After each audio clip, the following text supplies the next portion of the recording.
Мен әкемді кішкентайынан білемін. Ол әйел құмар еді. Шешемнің көз жасын көріп өстім. Талай түндері анамның "Сенің әкең басқа әйелдерге барады. Сенің әкең" деп жылағанын еститінмін. Нақты жасым есімде жоқ. Ол кездері мен мектеп жасында бала едім. Әкемнің көйлегіндегі бөтен еріннің далабы, бөтен әйелдің иісі бәрі көз алдымда. Сол қасіреттен анам ауру болып, мен жігіт болып өсіп қалғанда өмірден өтті. Мен ол кезде әкемді сыйлайтынмын. Ешбір жаман қылығын көрмеп едім. Бір күні досыммен кездестім. Досым маған бір түрлі күліп тұрып: "Әй, анау қызды білесің бе? Өзі сондай сұлу, бірақ кез келген жігітке бере салады. Қазақ көрсең барып көрші" деді. Оның сөзін естігенде ішімде бір түрлі от тұтанды. Еркек болған соң ондай әңгімені естігенде бейжай қала алмайды екенсің. Мүмкіндікті жіберіп алмайын деп кездесуге келістім. Қызбен бір-екі ауыз сөз айтып танысқан соң ол ернін тістеп күлімдей бастады. Кешкісін қызды көлікке отырғыздым. Түнгі шамдардың жарығында ол одан сайын ажарланып көрінді. Үстінде қара қысқа белдемше, көйлегінің алдыңғы жағы кеудесі қымтап тұрғанмен, түймелері сәл ғана ашық тұрғандықтан аппақ дірілдеп тұрған екі анары көзге оттай басылды. Бір кезде ол маған жалт қарап: "Сен маған ұнайсың" деді күлімсіреп. Қыздың қарақаттай көздері от шашып, жүзі нұрланып кеткендей болды. Оның құшақтап алғым келді, бірақ үлгермедім. Өзі бірден жақындап, қолын менің санымнан жоғары сырғытып, шалбарыма, әуретті жеріме жүгіртіп сыйпай бастады. Демім қысылып қалды. Не істеп жатырсың" деп күлдім. "Саған тигім келеді" деді ол еркелеген даусымен. Жүрегім дүрсілдеп, бүкіл тәнім отқа оранғандай болды. Ол менің реакциямды күткендей бір сәтке көзін тайдырып, сосын батыл қимылмен көйлегінің түймелерін ағыта бастады. Түймелерін бір-бірлеп шешкен сайын төңкерілген аппақ қосанары сыртқа шығып, менің көзімді байлап алды.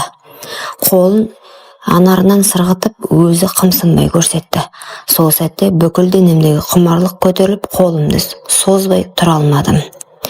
Ол еріндерімен тістелеп: "Ішейік, бір жаққа барып отырып сөйлесейік" деді. Даусы дірілдеп шыққанда қарағанда өзі де қатты қалап тұрған сияқты болды. Мен көлікті айдаладағы кафеге бұрдым. Кафеге кірген соң оның қылығы тоқтамады. Жеңіл күлкісі, еркекке еркелей қараған көзі, қолының әр қимылы мені одан сайын құмартып барады.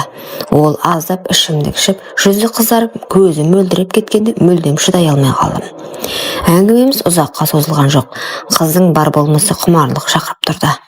Қасында отырған әр минут мен үшін азапқа айналды. Жүрегімде, тәнімде оны осы сәтте дәл қазір қалап тұрды. Сөйтіп кафеден шығып үйге қарай бағыт алдым. Қыз күлкісін қоймай иығыма сүйеніп, ыстық демін бетіме тигізіп келеді.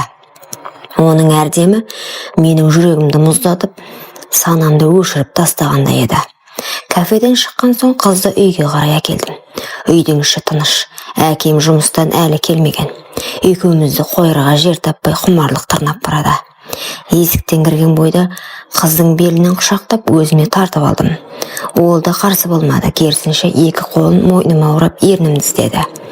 Ерніміз түйіскен сәтте жүрегім дүрсілдеп, бүкіл денем отқа оранды.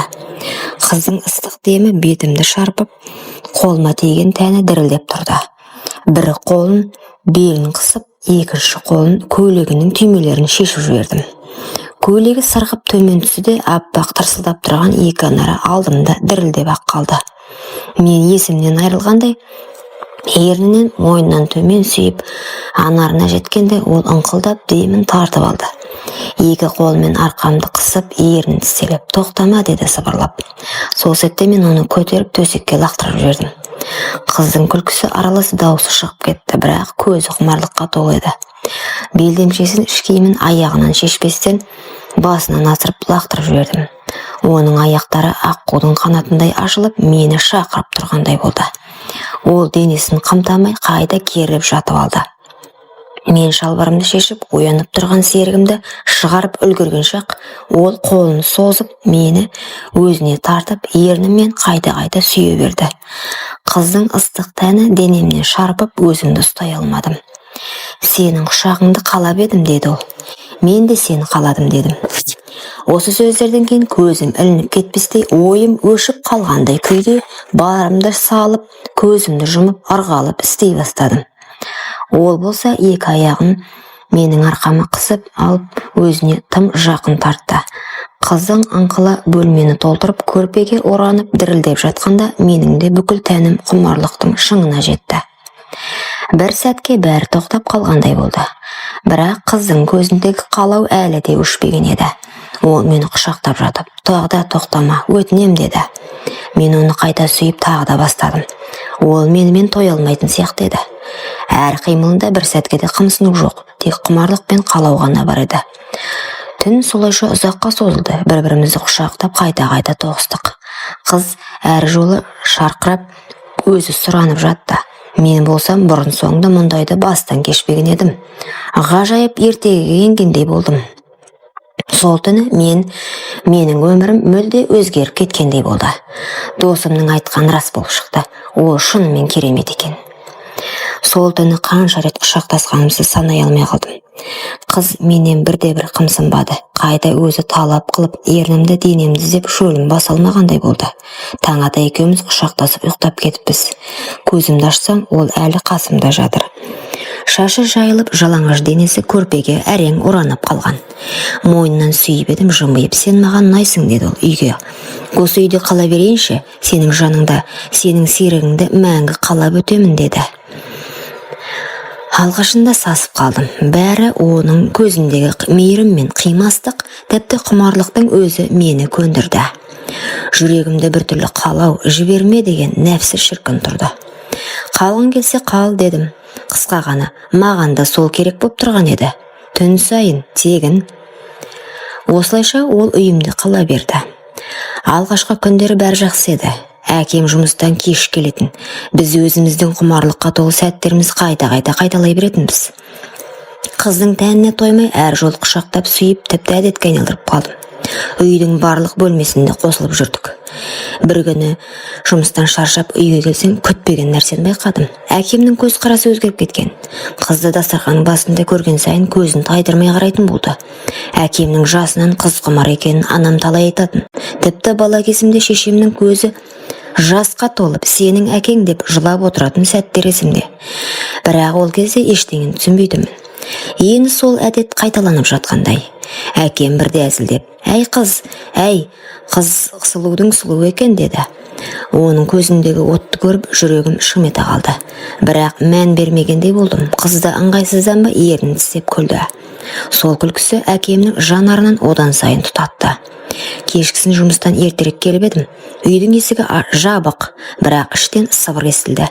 Бөлмеме жақындаған сайын жүрегім зулап, ішім бір сұмдықты сезді. Есікті ақырын аштым. Көргенім жанымды өртеп жіберді. Менің төсегімде жалаңаш денесін жаппай, әкемнің құшағында жатқан қызым. Екеуінің ыстық демдері араласып құмарлыққа беріліп бара жатыр екен. Қолым дірілдеп, көзім қанталап кетті. Бәрі естіме түсті. Шешемнің жылап отыратын көздері, әкемнің көйлегіндегі бейтаныс әйелдің далап ізі. Енді міне сол әдет маған жетті. Тамырым шыдай алмай тарс етіп жабылды. Қаным басыма шауып айғайлап жібердім. Қыз болса шошып орнынан тұрып үстін жаба алмай қалды. Әкем болса жерге кірерде ұялып үнсіз бір жолата кетіп қалды. Сол сәттен бастап менің әкем деген адамға көз қарасы мәңгіге өзгерді. Қыз жылап етегіме жабыса кетті. Жаным, түсінші мені. Сенің әкең мені арбап алды. Мен шарасыз болдым. Ол мені қорлады деп еңкілдеп қоя берді. Мен оның көз жасына біраз қарадым да басымды шайқадым. Жоқ, бұлай өтірік айтпа. Сен өз еркіңмен бардың оған. Маған да дәл солай жабысқансың. Сен талайдың астынан өткен салдақсың. Енді бәрін жасырып кінәні әкеме артып отырсың ба? Сенбеймін деп ашығыла булықтым. Қыз жылап жалынды. Жоқ, сенсіз өмір сүре алмаймын. Мен сені сүйемін деді. Бірақ менің жүрегім тасқа айналып кеткен екен.